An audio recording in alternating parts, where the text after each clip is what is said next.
Hi, everyone. Welcome to the IMA Weekly Show. I'm Dr. Liz Mumper. I'm a pediatrician and an IMA Senior Fellow in pediatrics. Tonight, I have an exciting new video library series to share with you, Children's Health Solutions, which was developed by a colleague of mine, and it discusses practical ways parents and clinicians can support healthier children, from moving beyond processed food to understanding how things like good nutrition, good sleep, removing digital screens, making sure kids have plenty of movement, and addressing chronic health conditions can affect a child's mood or their behavior.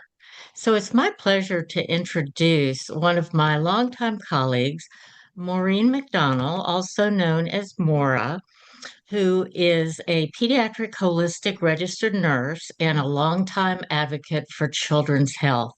For more than 40 years, Maura has worked with families and organized children's health conferences and helped connect parents with practical resources such as experienced clinicians.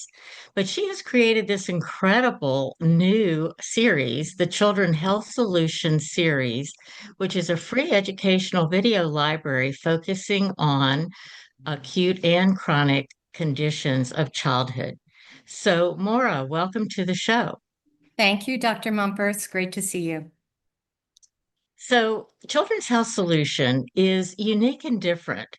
Can you tell me what our audience should know about what you've created? Well, it started because we have seen so many changes in our children's health, certainly chronic conditions, since I first became an RN back in the late 1970s. We back then, I don't know, autism was 1 in 5,000, 1 in 10,000. Currently, it's 1 in 31 children. And in that time span, we're now seeing 1 in 9 children with attention deficit disorders. We're seeing a massive increase in kids with allergies and asthma, depression. Even the incidence of cancer in children has skyrocketed. So Children's Health Solution was born out of the idea that we need a new health paradigm for children. You know, the old pediatric paradigm of for every ailment, there's a drug, and for every infection, there's an antibiotic or vaccine.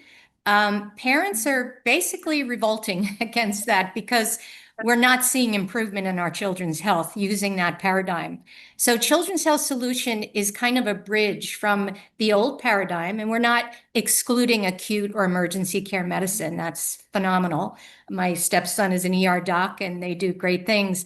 But for chronic illnesses, for all these conditions that these kids are showing up with, the current allopathic approach to giving a drug for every ailment or a vaccine to deal with any infection, it doesn't work. It doesn't work. And so what we're doing is we're taking all the natural, practical, and affordable approaches, and we're asking brilliant doctors like yourself who are compassionate, caring, and also very wise and respect the parents, respect the mothers and their perspective on their child's condition. We're interviewing them about one condition at a time. So we have this video series, one you did on autism, which is spectacular. It walks parents through what's causing the autism epidemic and what can we do to help children on the autism spectrum in terms of nutrition and addressing environmental toxins and looking at the vaccine issue. Then we have another episode on ADHD with Dr. Marianne Block, who wrote 9 books on natural ways to deal with attention deficit disorders and hyperactivity. We have one on Lyme disease with Dr. Michelle Perro, who's one of the world's experts on how do you treat Lyme in children as natural as possible. We have Dr. Larry Pileski talking about vaccine injuries and also how to treat, now that a lot of parents are questioning vaccines, some children are coming down with measles or pertussis. So we have an episode on how do you treat pertussis, whooping cough, and measles using natural and effective and safe methods. So we just interviewed Dr. James Neuenschwender, who is the head of the organization, one of the organizations you're involved with, MAPS, Medical Academy of Pediatric and Special Needs. And he talked extensively about what are the underlying reasons children are developing chronic illnesses. And another unique feature is we take those interviews and we take about 2 months. We have a wonderful creative director and producer, Taryn McCracken, and she infuses those interviews with graphics and music and animation. And, people are like, what the heck is mitochondria? Well, she's going to show you in a fun way. She's going to show you the microbiome and all the different various organisms that we have in our gut. And if we talk about a glutathione, she'll show the glutathione molecule and in a way that the average person can understand. And so it's unique in that way that these are free videos that, thanks to the support of the Setner Foundation and my co-host Layla Setner, we're able to, pay the physician who we interview, and we're able to pay for the production. So it's animated and entertaining and inspiring and action-oriented, and put it out there to parents, therapists, teachers, and other practitioners who are looking for an understanding of root causes of these conditions, as well as natural and affordable and practical ways to heal our children. Wow, that's a great summary. Thank you, Maura. When I was a resident, I was taught to treat acute illness, things like ear infections and pneumonia. But even back then, they told us to listen to the moms, and I would add to the dads. And I do worry that when we're trying to identify underlying reasons for these chronic conditions, not all clinicians do a great job of listening to the parents. You really have to be somewhat of a medical detective, and you have to get to the real story, which requires very careful listening to the details from the parents. So I think that's one of the things that your series really highlights is this collaborative working relationship where the clinician and the parent are trying to figure it all out together and choose a course of action. So, Livia, maybe we can start with a short video that tells a little bit more about children's health solutions. Welcome to the other side of the bridge, the bright side, the side that brings you answers from brilliant, naturally oriented doctors, holistic nurses, moms, and wise grandmothers. This exceptional video series focuses on very specific topics such as exactly what causes and what are the best, safest natural treatments for childhood anxiety, autism, ADHD, vaccine injuries, how to treat Lyme, and how to treat fevers naturally. In this free series, we talk about causes and prevention and natural, affordable, and practical solutions. Come cross this bridge with us. Get the best information available anywhere. And best of all, it's free. Just go to Children's Health Solutions and watch our engaging, inspiring, and educational videos. Be part of the solution at childrenshealthsolutions.org, where answers to help your child heal and thrive are waiting for you to discover. That is a wonderful summary, and I am so appreciative of the Centner Foundation for making this widely available to everyone. Remember, it's free. These are resources you can access without having to pay. So let's talk a little bit about nutrition, Maura. I know that you and I have sort of grieved as highly processed foods have become so accepted by many parents as a way to feed their children. Can you talk briefly about why a growing child needs protein, healthy fats, fiber, vitamins, minerals, and why they need nutrient-dense foods instead of such empty calories? Yes, well, in order for a child to grow in a healthy way and for their brain to develop and their bones and their nervous system and their digestive system, they need natural food. And in that food are the nutrients that they need for proper growth and development and behavior, I might add. And one of the things that I think has been scorned out of our diet is, especially for children, are healthy fats. And, you know, the brain is 70% fat. I have a little grandchild who was just born up the road at home a few months ago.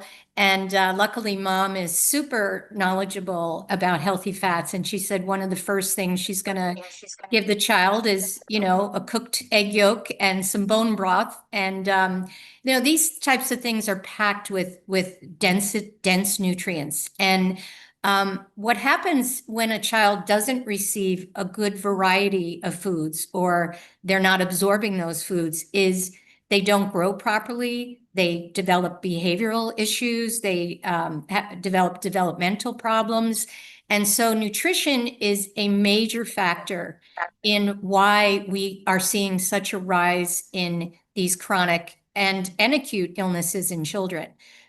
Kids need the nutrients, especially for their immune system and their nervous systems and their brain development. So when I see parents, luckily it's not as often as I used to see it, but giving a child, you know, sugary juice or even a soda, and, you know, not introducing them to a variety of fresh organic vegetables and whole foods that support that growth and development. I often, you know, you can point out when you go to a grocery store and you can see the kids who are a little behind the curve in terms of their coloring, their awareness, their engagement, their focus, and their health. So it's a really, really important factor that I do not believe has been emphasized enough by the American Academy of Pediatrics. As a matter of fact, years ago, one of my colleagues, Dr. Larry Rosen, told me that the sponsor of the American Academy of Pediatrics conference was Pepsi. And that just kind of says it all. So parents are not getting the information, of course, not from someone like you and the other doctors affiliated with this organization and with MAPS and some of the other great organizations out there. But doctors, my own stepson, I was just saying, is trained as an ER doc, and he said straight out, Bobby Kennedy's changing it, but they do not get any training in nutrition. So here you go to your pediatrician for a wellness check. It should be a great opportunity. How's your child eating? Is he picky? If he is, maybe take a little extra zinc. Or is he having sleep problems? Maybe we need to add a few natural herbs that are safe and effective. Or we need to get some fresh made organic juices in him. That's a great way to get a lot of nutrients in children, is just to juice vegetables and fruits, and it's very condensed and it packs a big punch in terms of nutrients. So, but instead of it being an opportunity for the physician to engage with the parents and look at that priority, which is what is the child eating, they're kind of sidelined. That issue is sidelined, and they're focused on, are you up to date in your vaccines, or, you know, what other problems might be going on? And there's usually not a lot of time for information to be shared. And the doctors aren't really that knowledgeable about nutrition and how important it is for a child's health, development, and behavior. Well, one of the things that I find is that babies learn to eat what you feed them. And so when parents start early on relying on processed foods or baby food that perhaps has added sugars, they're really missing the opportunity to give their children actual whole foods, as organic as possible.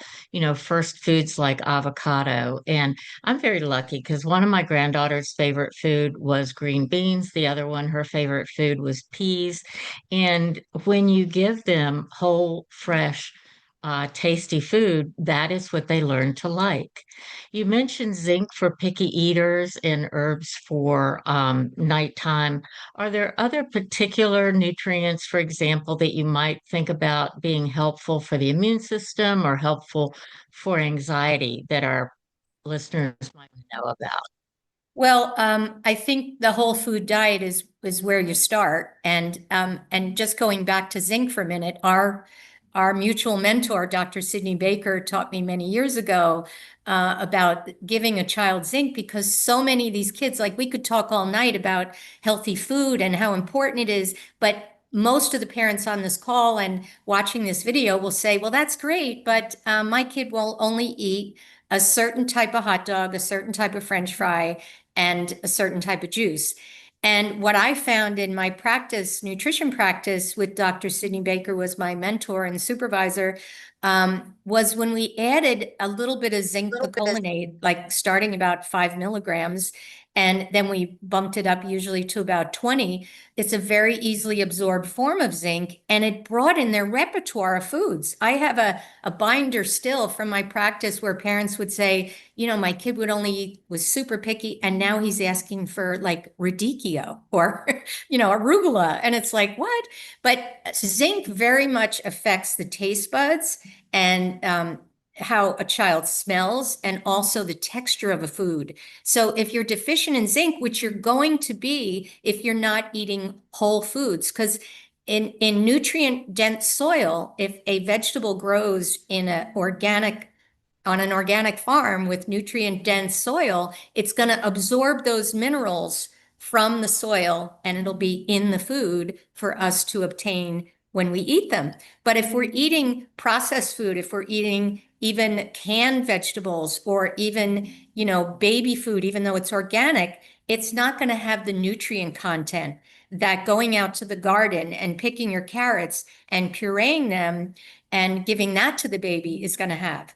So I think it always has to start with food. And if food is an issue, pickiness is an issue, which every single parent I talk to pretty much that is a problem, they might want to first start with the zinc. And then for sleep issues and anxiety, the number one nutrient there is the mineral magnesium. And I have a dear friend who makes a magnesium roll-on with organic lavender oil. I use it every night. I'm from a long history of women with anxiety. So I do all my things to try to curb that issue, but that is one of them. And with children, rubbing it on their feet at night, giving them baths in Epsom salt, which has sulfur in it, which helps the body detoxify, but it also is a source of magnesium that the kids can absorb through their skin. Because when you take magnesium orally, it's not well absorbed. And if you take too much, it'll give you diarrhea. But more importantly, it's not an easy mineral to absorb. But when you put it on your skin, especially on your torso, on your feet, on your calves, the body absorbs it and it helps children sleep. It helps them feel less anxious. So that's a great mineral to remember and try to find a spray version or an organic roll-on or something natural. Great. Let's talk a little bit about blood sugar fluctuations and how that might affect a child's mood or energy or concentration or irritability or otherwise their behavior. I know for many years the American Academy of Pediatrics was not a fan of Dr. Feingold's work, which suggested that certain foods affected children's behavior. But fortunately, the science has progressed now, and we know that it definitely is a factor. So, what thoughts do you have about that, and what messages for parents? Well, I have a very strong message about that. As a matter of fact, with 13 grandchildren, I am the most unpopular grandmother on Halloween because I have I wear this long black coat and I put on a Western hat and I have this big star that says Sugar Sheriff. And I lose I lose the battle big time on Halloween and most holidays. But I feel so strongly that, like you were saying, if you can not introduce sugar early on to your kids, you're going to be much better off because what sugar does, especially in its purest form of candy and pastries and cake, it shoots up your blood sugar level, and then insulin is released from the pancreas to drive that down. And then usually a bad mood comes on, or anxiety, or aggression, or impulsivity, and then a child reaches, if they can get it, more sugar, and then the insulin drives the sugar down. And this is what we call a metabolic roller coaster ride, right? And so you're up and you're down and your mood is low and you're kind of angry and agitated. And so you eat more sugar. And this metabolic roller coaster leads to inflammation. And inflammation is the number one reason people develop chronic illnesses, whether it's brain inflammation and it becomes attention deficit or other types of mental issues, or whether it's physiological and they develop like a chronic fatigue syndrome or an autoimmune illness or heart disease or obesity or diabetes. These are all stem from inflammation. And in addition to toxins and stress, sugar, which causes that metabolic roller coaster ride, is the top reason why people become inflamed and develop these problems. So yes, it's addictive. They say if it was introduced on the market today, someone just discovered it in Hawaii, they took the molasses and the other healthy ingredients out of the sugar cane and they processed that white powder, it would have to go through FDA approval as a drug because it is so addictive.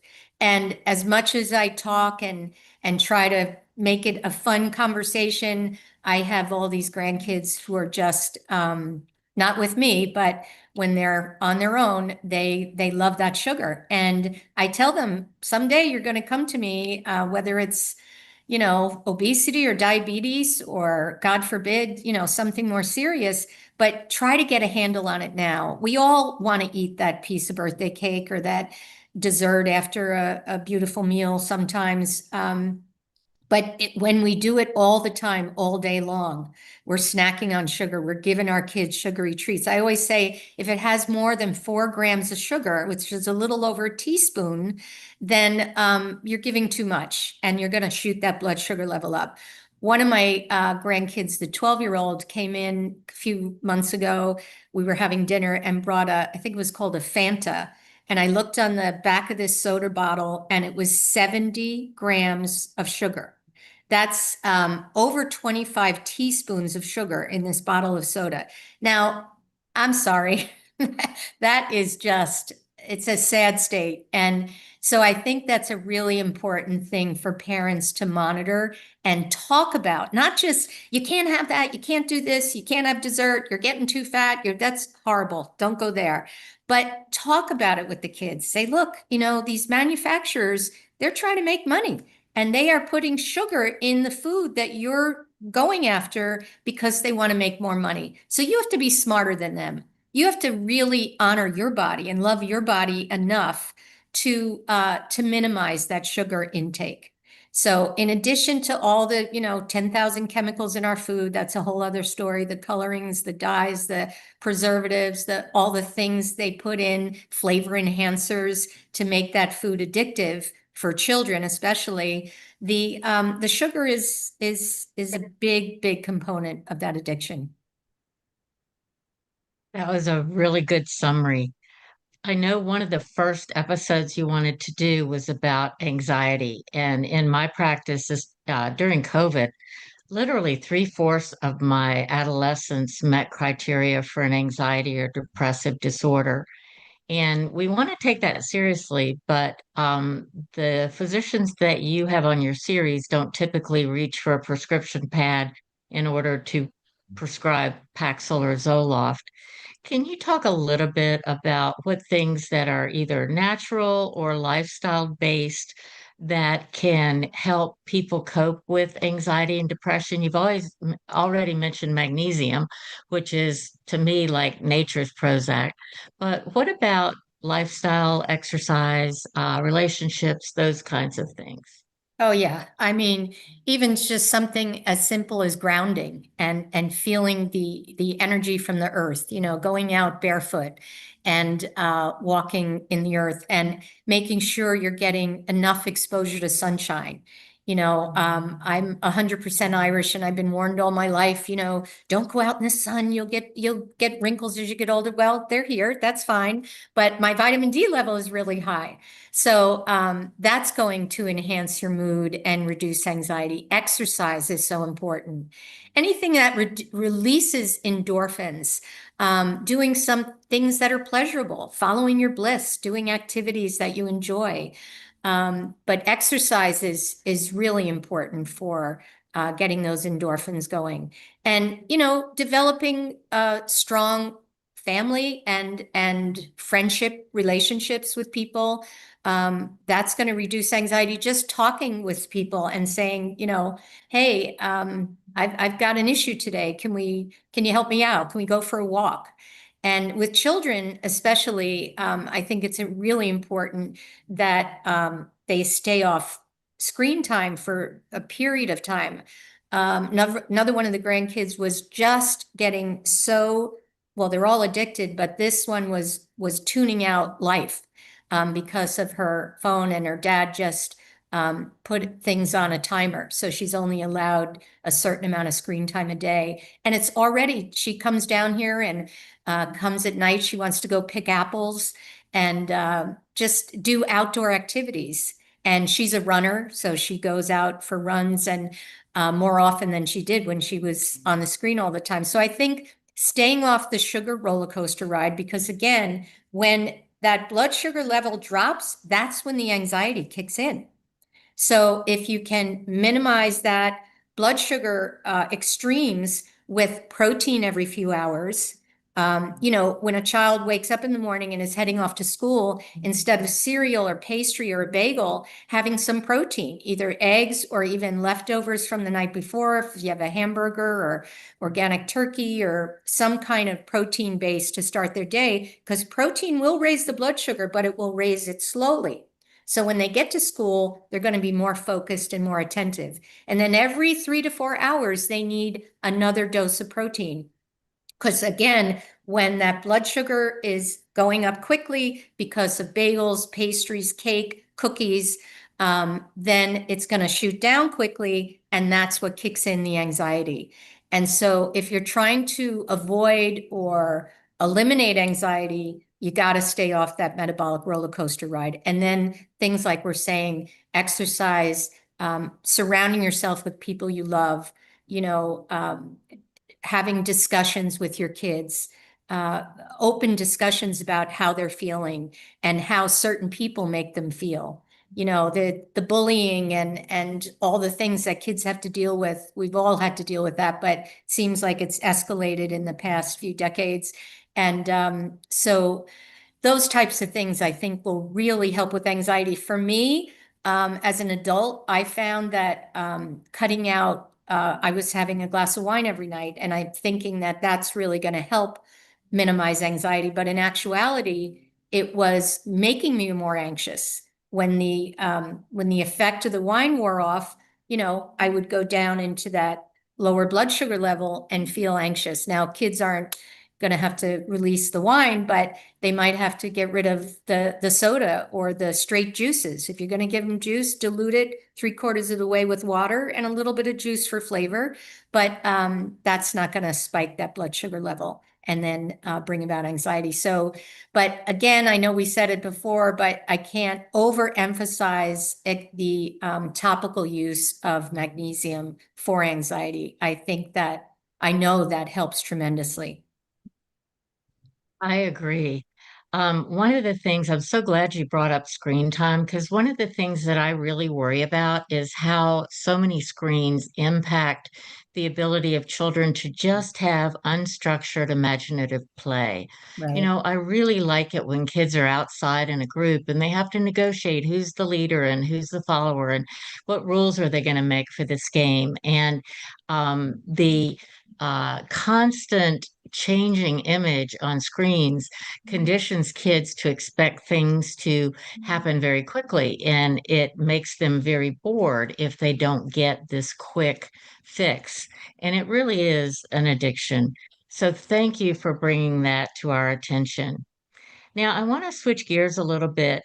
We've been talking about how so many kids now have chronic illnesses and that there are a lot of underlying reasons for that. And one of the things that you and I have always been wondering about is what's the potential role for vaccines in chronic illness? And I did a 17-year research project in my practice that found that increasing numbers of vaccines were associated with increased rates of chronic illness like ear infections, allergies, and developmental problems. And I modified my vaccine schedule and had a much lower rate of autism. For my patients born into my practice, the rate was 1 in 297 had autism, whereas the national rate was 1 in 50. So I think we should consider vaccines and their adjuvants as one potential cause or one potential trigger or contributor to the rise in chronic illness over the last 3 decades. And it started around 1989. Do you have a comment about that? Oh, yes. Being a pediatric nurse for all these years, and watching as the vaccine schedule escalated, when my kids were growing up, my son's 46, 47 almost, kids received on average about 5 vaccines before the age of 5. They now get 26 in the first year. They get 52 before the age of 5. And if they include COVID, they get 79. If not COVID, it's 72 before the age of 18. Now, that is not natural. It's not normal. It's not, in my book, acceptable. And at the same time that these vaccines, the number of vaccines have escalated, we've seen the escalation in these chronic illnesses. And people say, well, that's not necessarily cause, it might be associated, but maybe not. Well, I totally disagree. I think our kids' health has suffered drastically because of this increase in vaccines. The idea that there's a vaccine for every infection, and there's, I believe, 276 new vaccines in the pipeline. But here's the good news. Parents have awakened. Thanks to doctors like you, Dr. Liz, and Dr. Paul Thomas, and some of the studies we may be able to refer to, parents now have really said, stop, let's back up the train here. We've got a slew of sick children, 50 to 60% with chronic illnesses. We have real issues here. And yes, nutrition is a big component, and the 10,000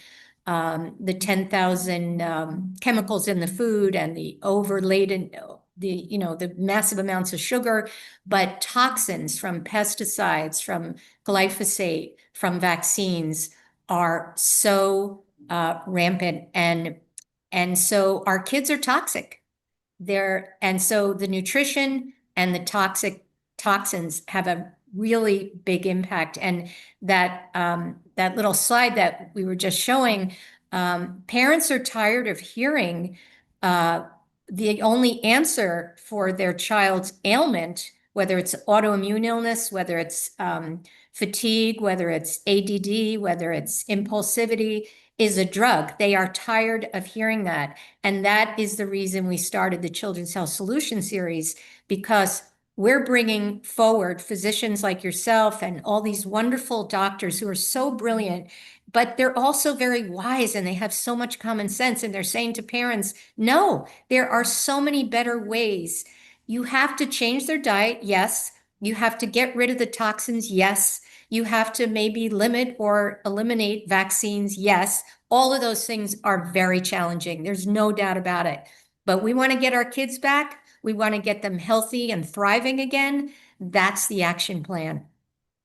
And so it's not easy, but it is that three-prong approach that diets have to change, and kids have to get on whole foods and eat more organic foods, and and take some supplements that are specific to their needs, and maybe some herbs, like for instance, the herb echinacea, when if after a child's certain age, maybe 2 years old, although they do make infant versions, but my son never had to take an antibiotic, because every time he'd show any kind of sign of an infection, I get out the juicer, I juice some vegetables or some, I'd throw some fruit in there sometimes, but I'd also give him a drop or few drops of echinacea a couple times a day until the ailment was over, and then maybe for a week or so after, so he wouldn't get a recurrence, and he didn't have to take an antibiotic.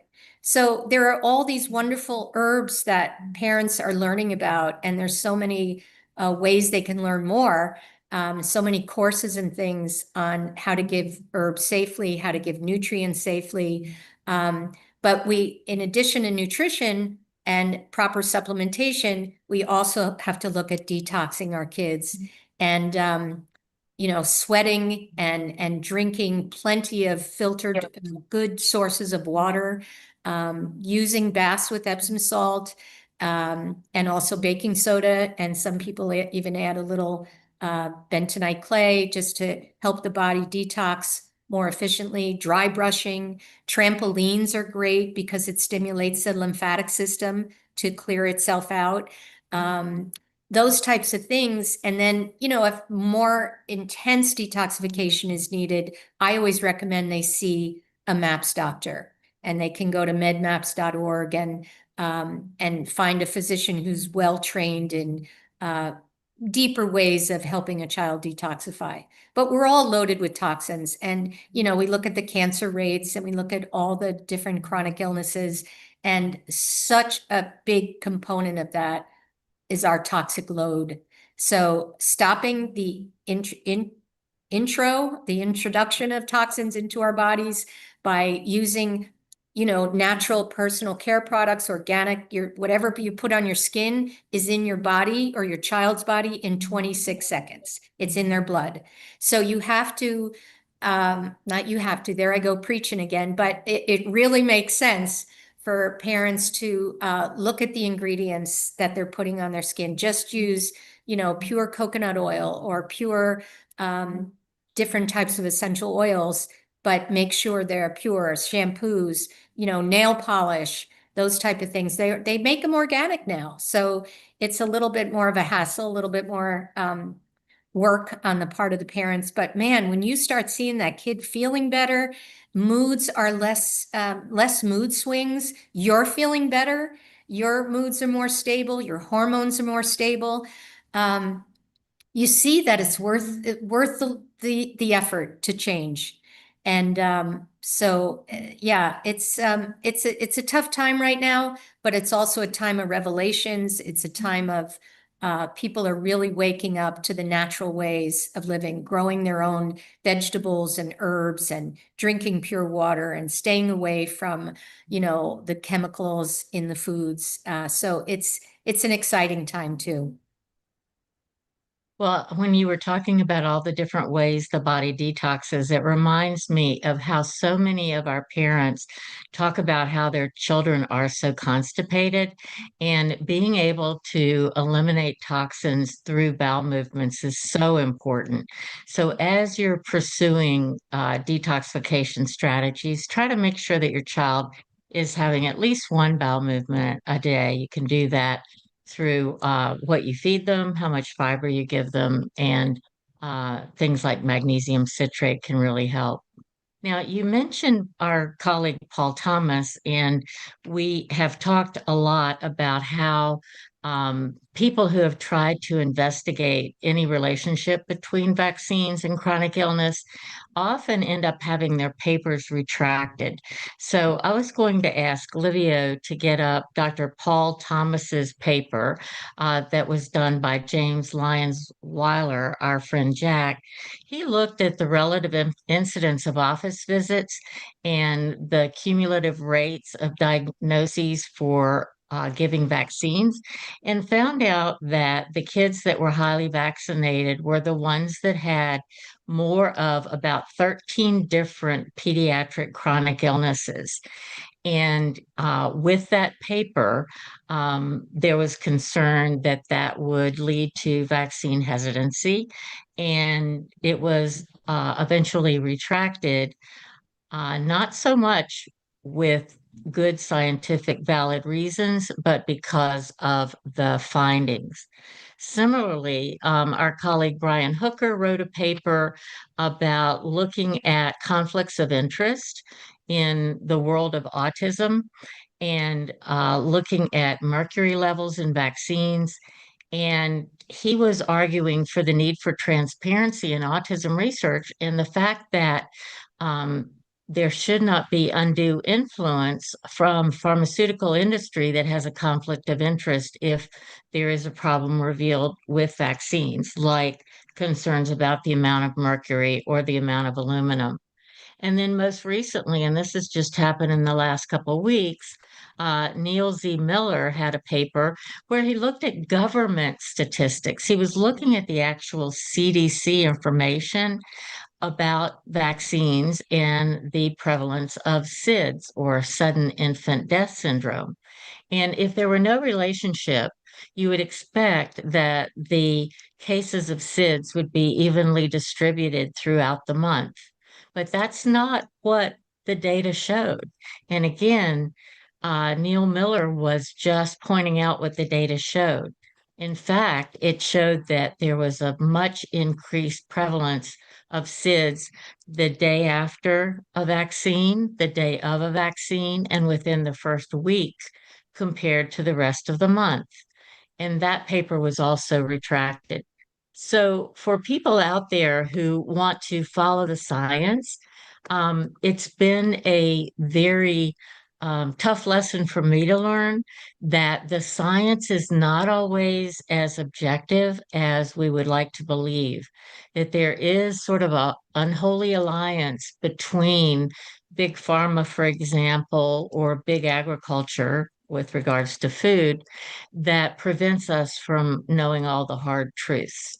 So, Maura, you have delved into this deeply, and one of the contributions you made through your website, ma'am, is something called Vax Facts and Rebuttals, which is a free ebook. I'd love for you to tell our audience a little bit about that. Yes, well, this is a wonderful document that's free for anyone to download. It's 197 pages. It has wonderful graphics and things to break up the monotony of the science. But in it, it also has 150 links, live links. So when you download it, if you want to reference a study, you just click the link and it takes you to the study. And this was, as you mentioned, the organization I started back but pre-COVID, called Millions Against Medical Mandates. At the time, it was called that. We had to change the name because we were censored so severely. But this was one of the ways we were trying to educate the public about vaccines in general. We did a lot of education around COVID and COVID vaccines, but we really, after the fact, zeroed in on the problems with vaccines. And, you know, it's interesting as we're talking and laying out this trajectory, because I look at my own understanding of health and children's health.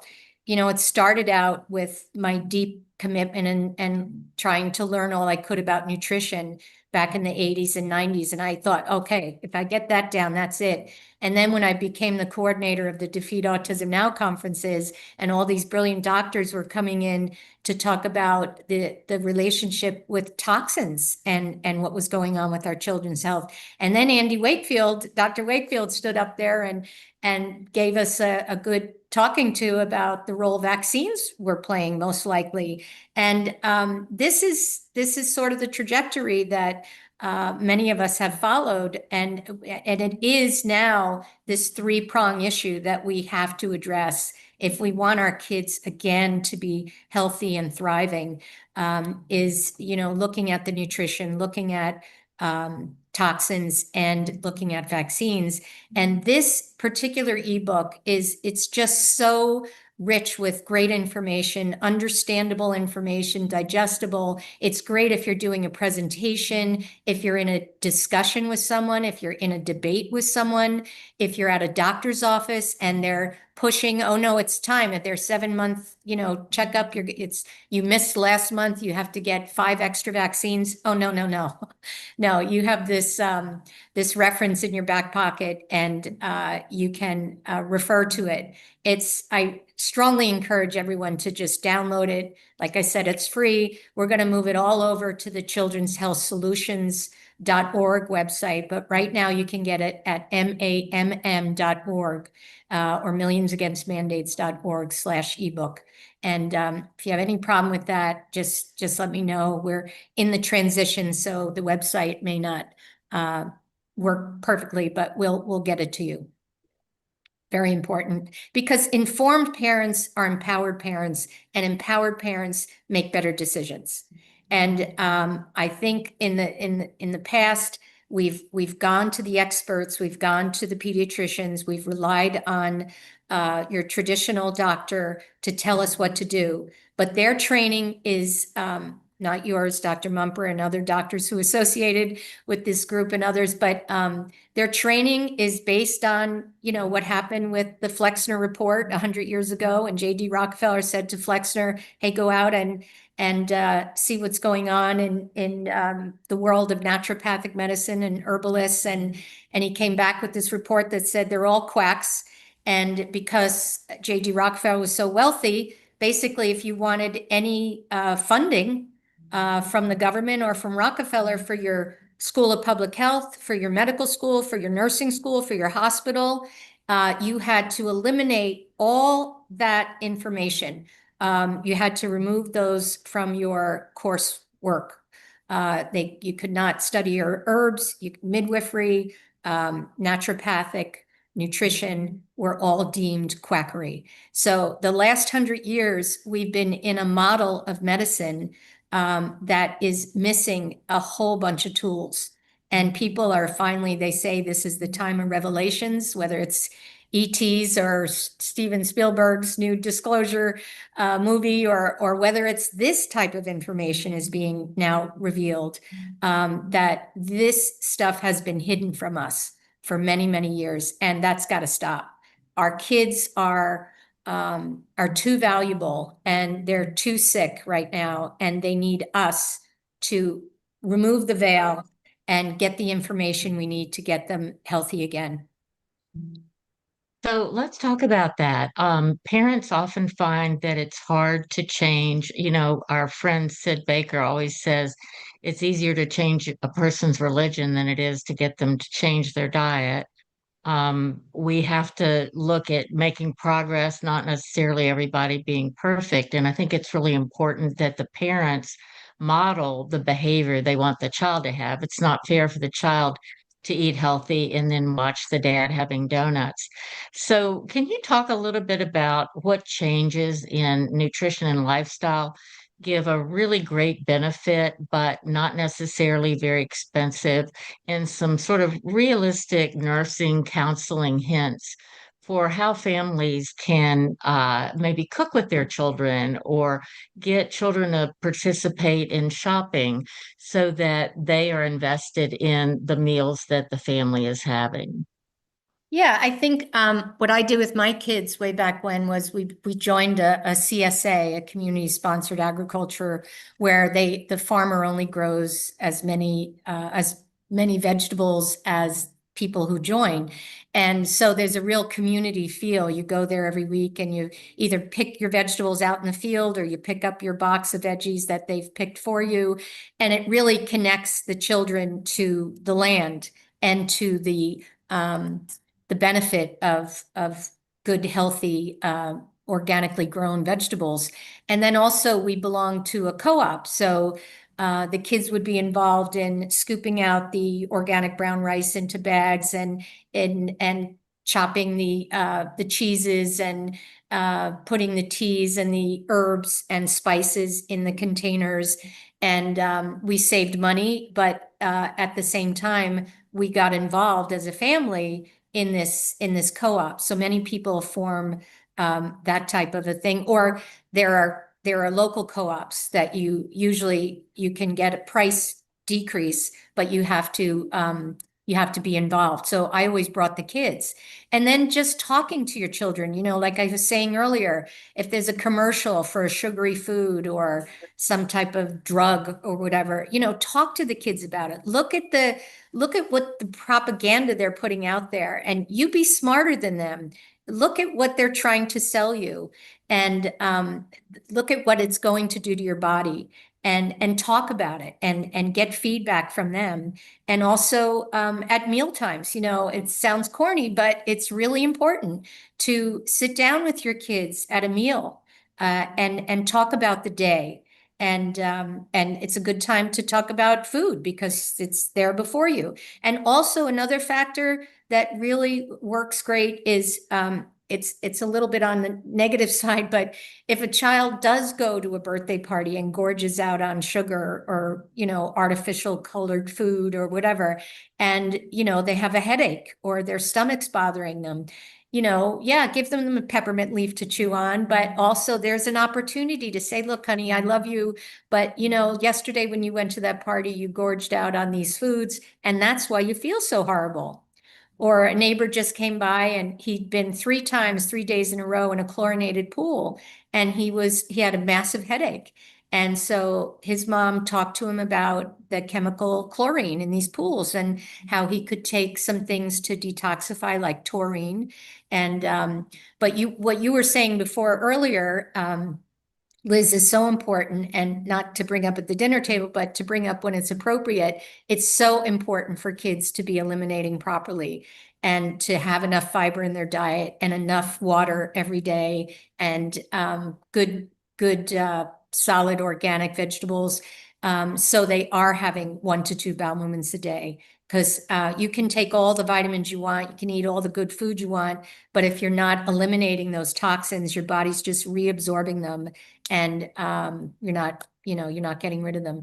So I think we have 3 movies on the MAM website also that we put together: The Toxic Truth About Food, The Toxic Truth About Toxins, and The Toxic Truth About Vaccines. And they're made for probably a lot of your audience is much more advanced, but if you're someone who's just starting this process and you want to take a step-by-step approach, these 3 videos, each are about half-hour long. And again, thanks to Layla Setner's support, we were able to make them available to everybody. And they're good. They're basic, but they're really good. So if you want to learn about the corruption of the food industry and how to eat healthy, that's good. You want to learn about water filtration systems and the toxicity in personal care products and how to change that for your family, that's in the second movie. And then a little bit more about vaccines, where they started, how they were created, and the corruption associated with the vaccine industry. So I think that's a really good place for people to start. So, Maura, thank you so much. We usually take the last part of the show to deal with questions from the audience. And so, do you have one last thing that you want to say before we move to taking questions? Just that I hope people do tune in to watch these episodes on the children'shealthsolutions.org, because they're very condition specific. So you don't have to watch a whole episode on ADHD if your child has Lyme disease, or because we have one on that. If you feel your child's been vaccine injured, watch that one. Each one is created and features an amazing physician like yourself.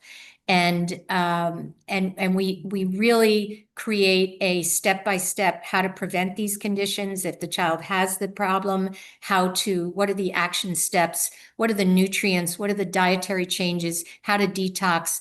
What are other things you can do to move a child through all the way through to recovery? So I just think they're incredibly valuable. I'm getting older, grandmother 13, at some point you get it to, well, let's see, 50 years experience. I want to create something that I can leave behind that people can use for forever. And so it's my gift and Layla's gift and my good associate, Taryn McCracken, who makes them so fun and engaging. It's our gift to the world to make these available to everyone. It's a wonderful, wonderful legacy.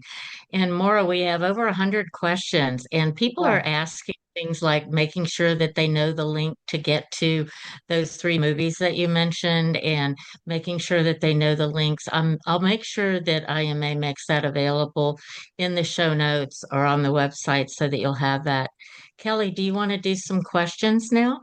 That'd be great. Yeah, I thought I'd start first with you both talked about zinc and magnesium. So that caused a lot of questions created a number of questions in the chat. One was for adults who had food aversions from taste and smell, would increasing zinc supplementation also be helpful for them? Absolutely, absolutely. And if their sense of smell was affected by COVID, there's a little technique called the Jamaican cure. I don't know if Hmm. anybody's heard of it, but it works where you take an orange, an organic orange, and you burn it so it becomes black on the outside. You peel it and you eat the inside with a teaspoon of brown sugar. And within minutes, your sense of smell returns. Don't ask me what's in it that makes that work, but it worked for me. It worked for my husband. I've told many, many people about Oh, it. interesting. I know that Dr. Merrick has done a lot of research on how the pectin in the orange peel can actually be very effective as a treatment for cancer, Well, actually. yeah. So So there's orange something peel in has there a lot that, of great impact. So yes. then the other question was about zinc would help pregnant women that are having nausea. And I think we'd probably also want to talk about that was from Nipa, if it's safe for them as well. I don't know It's if one of safe for you them, could. but it probably wouldn't help their nausea. It would be good Hmm. for them, but actually zinc on an empty stomach can actually cause some nausea. So Okay. they should just have a good, healthy, natural prenatal that has at least 15 or 20 milligrams of zinc. But because it helps prevent stretch marks in pregnancy. And if they have a problem with sense of taste or smell, or texture sensitivity, they could probably add a little more. But the nausea would be most helped by protein, carrying around in your pocketbook little things of nuts, hard-boiled egg, slices of turkey, just protein every few hours is what's going to relieve the nausea during That's such a pregnancy. great tip. I mean, I remember it's been many years, but it was like saltine crackers. But I love your Yeah, tip better. I wish I would have had that, yeah. in And my bag at And work. also looking at it positively because it's the progesterone, progest, that's causing the nausea. And that is also what's the hormone that's maintaining the pregnancy. So if you can Interesting. kind of Great. flip your mindset about it, yeah. And then there was a question as well about just people are asking, are small children not allowed to have salt? You hear all these trends that certain mineral salts are good for both, adults to put in water. What are your thoughts about as it relates to salt and minerals for children? Well, I think depending how the child eats and how much water they drink and the type of food they eat, but I'm a big believer in Celtic sea salt, Hmm. and I use a product called Herbamare, which is organic herbs mixed with sea salt. And we need salt. We need salt Hmm. to maintain our health. And so if a kid is craving salt, I would just get a natural form of like pink Himalayan sea salt or Celtic sea salt and make sure they have access to it. And, of course, if they're gorging on salt, there might be some imbalance going on, but I don't hold salt back for anybody, even a person with high blood pressure. And then one question, I know in our nurse Samantha did such a great job answering questions in the Q&A, but I thought some of these would be good for the broader audience if they didn't catch them. But the one area that Laura Chamberlain asked Dr. Mumper is help walk us through how to treat a childhood fever and warning signs of you not to be concerned to recommend medications. I know we've talked about this on past webinars, but this is a big one I think to bring up and one we get quite a lot. Well, the first thing I would say is fever is your friend. It's like a signal that the child has something going on, might be getting sick. But fever itself doesn't necessarily need to be treated.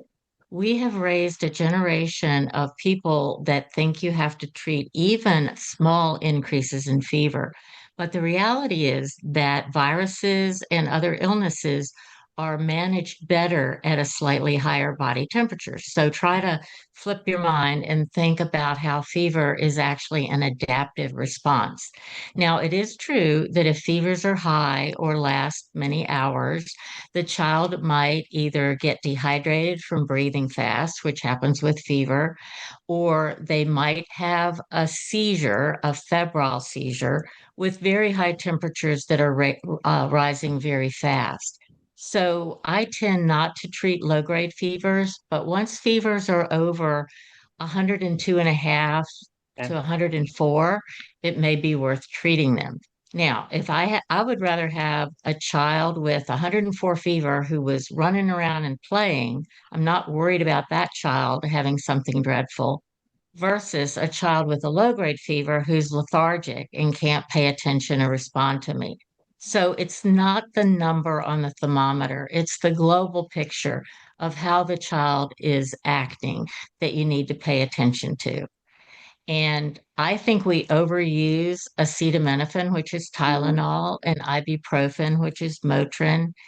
I like to take a bathtub, put some tepid water in it, not cold water, because that would make the child shiver in order to, it might actually raise the temperature.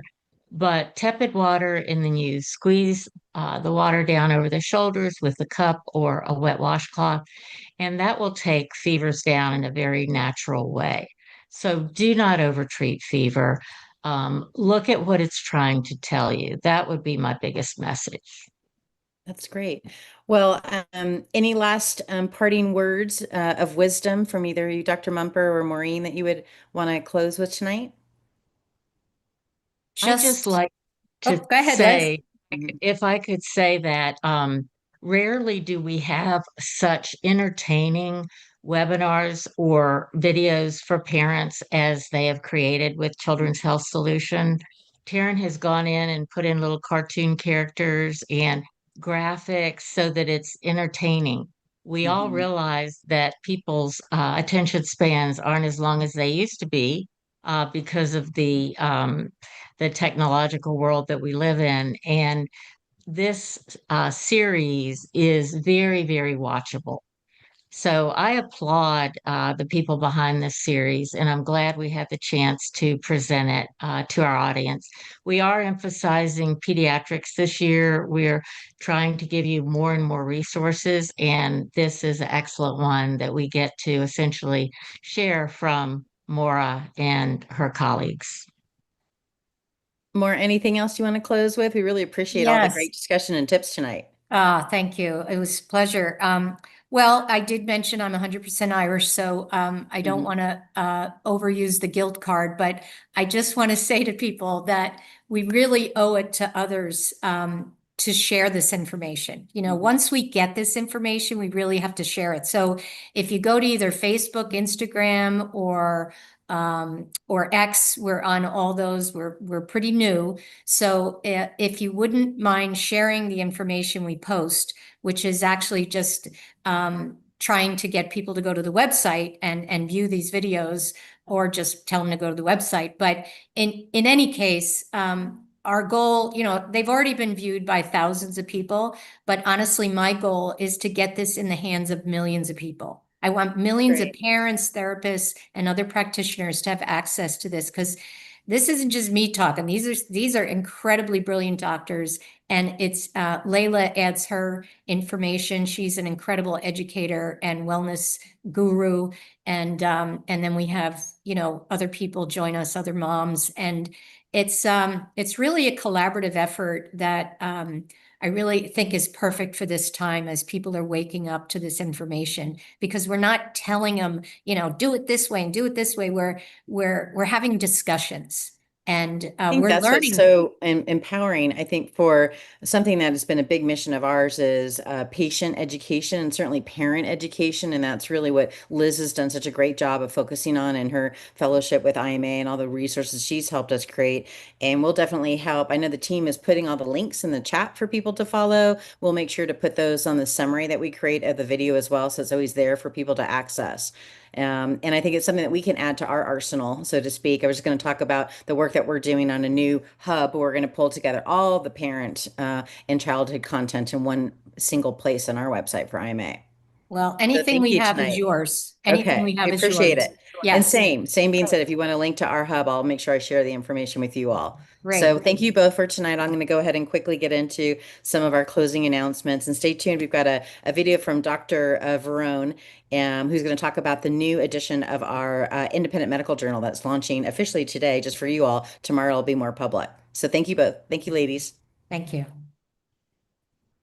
All right, Livia, I think we've got the Parents First project, a slide that we'll bring up. But when IMA is so grateful to all of the financial support that we've received in helping build this parent educational content. And building off our webcast tonight, our goal is to provide a central educational resource hub for all parents and continue to expand the facts on childhood vaccines, trusted care guides for chronic disease, resources for health and nutrition, all created with IMA expert pediatricians and led by Dr. Mumper, and even the kind of great content that we had and discussed tonight. So again, I hope you enjoyed tonight's discussion. Right now, we'll go ahead and announce the specifics of when that area is going to launch on the website. We wanted to mention that our team is actively working on it right as we speak. The next item we've talked about is IMA Academy. Something that we're doing is providing truly CME or continuing medical education accredited courses, which is critical for the professionals that follow us, but it's also open access for anyone that wants to learn and build their education as well. So you can find that out easily in our easy to use platform that we've created at academy.imahealth.org. And then the next is 250 years in medicine. IMA was inspired as we led into the United States 250th celebration, and we launched an editorial and content series, 250 Years in Medicine. And IMA's head of communications and fellowship program, Lynn Christensen, authored a series of heartfelt historical articles that build on our mission and the values of honest medicine. We've also launched a series of videos with many of our senior fellows, so go check it out. You'll see it here at imahealth.org/medicine-at-250-years. Really enjoy it. We've got a lot of great feedback. We also post these on our Substack channel as well. And then next week, we're excited. We've got Dr. Kat Lindley, our senior fellow and director of the fellowship program. We'll be joined by Katie Talento, who many have seen as she's come out more vocally on what her experience in past HHS and public policy roles has been. She's a former White House policy advisor, epidemiologist, and a healthcare reform advocate who now speaks candidly about how Washington policy, institutional incentives, and corruption have shaped American medicine. So it should be a very productive and entertaining discussion on the evolution from an insider to a critic and the consequences of systematic failure in public health. So join us next week, always Wednesday at 7 p.m. Eastern Standard Time. And then the next, we're going to, end with our video from Dr. Verone, Dr. Joseph Verone, who's our editor-in-chief, but also Dr. Adil Verone, who is joined as our assistant editor. She's also a senior fellow in traditional Chinese medicine. They're going to give you a quick overview of this new edition. And as a reminder, the Journal of Independent Medicine is 100% donor supported. It's proudly conflict-free. And with all the corruption and misappropriating of research, independent journals are just critical to restoring trust. And we're putting, our effort into making a difference there. So please go and check out our journal website and our professional, any of our professionals listening. We'd love for you to submit scientific articles. So go ahead and we'll make sure that we put the website at the end of the article, at the end of the video as well. Thanks for joining tonight. Hi, I'm Dr. Joseph Verone. I'm the editor-in-chief of the Journal of Independent Medicine. And today I would like to introduce Dr. Adil Verone, who is the assistant editor of the journal. She took over last issue of the journal and has done an amazing job. Today we have our newest issue being released of the journal, an issue that has a lot of amazing papers. This is volume 2, issue number 4. So as you guys know, we've been doing this now for almost 2 years.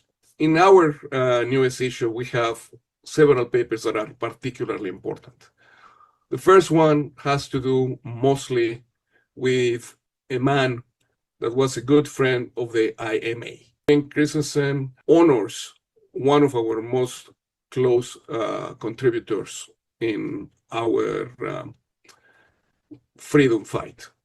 Then we have another interesting paper, which is a paper that has to do with Canada's assisted suicide program and how we feel about that. Another paper will deal with a new cancer registry where actually people will be able to register their own cancers and see what's going on. A series of papers on statistical analysis follow that, and one of them has to do with statistical power when we talk about vaccine safety. While talking about vaccines, we have a paper that talks about vaccine mandates and what's the evidence on that one. From a clinical research standpoint, we have a very interesting paper by Dr. Donato that deals with the association between valvular disease, that's a disease of a valve of the heart, and myocarditis during the COVID pandemic. How many hospitalizations were there and things like that. We have also a series of case reports that are shown in this issue, as well as a couple of papers that deal specifically with long COVID observations with regards to POTS, dysautonomia, and so on. A paper on what has happened over the last 250 years in modern American medicine. It's definitely worth publishing when you are in this month of American history. And last but not least, our own Dr. Yusuf Salivi and Josh Desh have a beautiful paper on inflammatory bowel disease. I'm sure that this particular issue will be amazing. What do you think?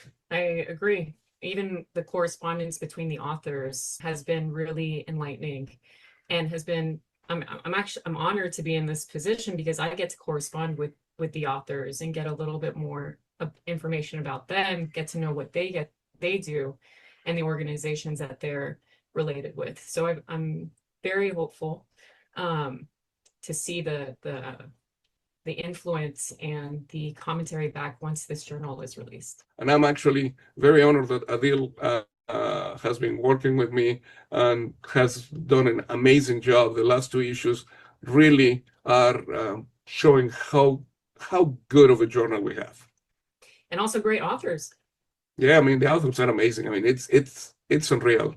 I truly, even in my wildest dreams, I never expected to have this variety of authors, and they're experts on what they are doing, and they're really good at depicting what they are researching or wanting to discuss. They're really a good example of their work. So if you are interested in reading any of these articles, just go to journalofindependentmedicine.org. You'll find all the articles there. Again, they are free of charge. And we're looking forward to also receiving your articles in the near future. Yes, thank you so much.